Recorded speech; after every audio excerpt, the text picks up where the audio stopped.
Welcome to Đồng Nai Radio and Television Station. Here are the news today. According to the Vietnam Economic Annual Report conducted by the Institute of Economic and Policy Research of University of Economics, with the most optimistic scenario, Vietnam's economic growth is forecast to reach 5.3% in 2020. Based on the analysis of the main trends of the world's economy and the assessment of risks and advantages in the international and domestic markets, the report stated that, with the most optimistic scenario, the growth is forecast to reach about 5.3% for the whole 2020. With neutral and pessimistic scenarios, the growth rate in 2020 of Vietnam's economic could be only 3.5% neutral or as low as 1.7% pessimistic.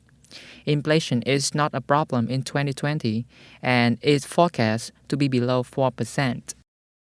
Prime Minister Nguyễn Xuân Phúc has signed the Decision 550 to set up a working group to promote foreign investment cooperation. Deputy Prime Minister Phạm Bình Minh is assigned as a team leader. The group is tasked with consulting the Prime Minister on mechanisms, policies, criteria, and standards of international competitive investment cooperation and initiatives to grasp investment cooperation opportunities. Its task will involve implementing domestic and foreign investment promotion activities, creating favorable conditions for Vietnamese enterprises to participate in the value chain, and investing in high-tech projects combined with human resource training cooperation. The operational regulation of the working group is decided by the Prime Minister. The leader, the standing vice leader, the vice leader, and members of the working group work on a pluralism basis. In order to continue supporting enterprises affected by the COVID-19 epidemic, the Ministry of Finance had issued a policy to reduce some taxes and fees. Accordingly, it will allow the reduction of fees applicable in competitions, including fees for resolving independent claims of persons with related interests and obligations.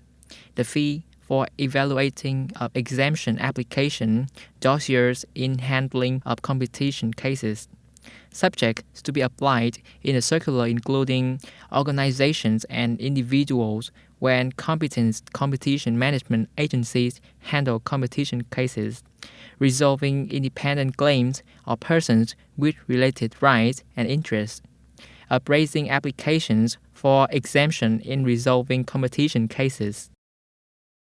Thousands of Americans marched in Juneteenth, commemorating the abolition of slavery.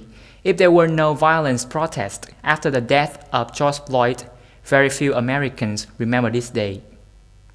People of all races and colors say this is the first time they have celebrated Juneteenth in their life because they suddenly realized the issue of racism in the United States was still very serious after George Floyd's death.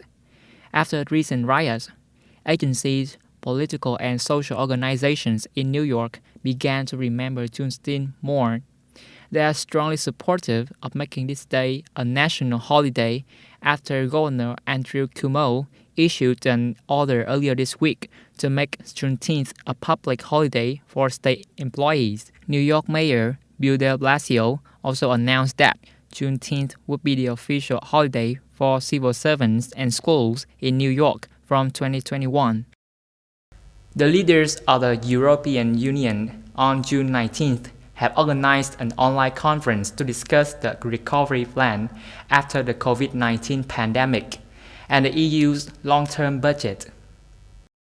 EU leaders have yet to reach an agreement on a long-term budget in the future with a billion-dollar plan to recover from the COVID-19 pandemic. However, they agreed that a swift response was needed, despite disagreements over the recovery plans. Therefore, European Council President Charles Michel said he would plan to convene a direct EU summit in mid-July. The June 19th conference was the first step in a tense discussion process on proposed plans the European Commission regarding the 2021 to 2027 budgets of 1,100 billion euros and the post-pandemic recovery fund of 750 billion euros. The mentioned budget package is for a giant stimulus program with 1,850 billion euros for the struggling economies. That is the end of the news today. Thank you for tuning in.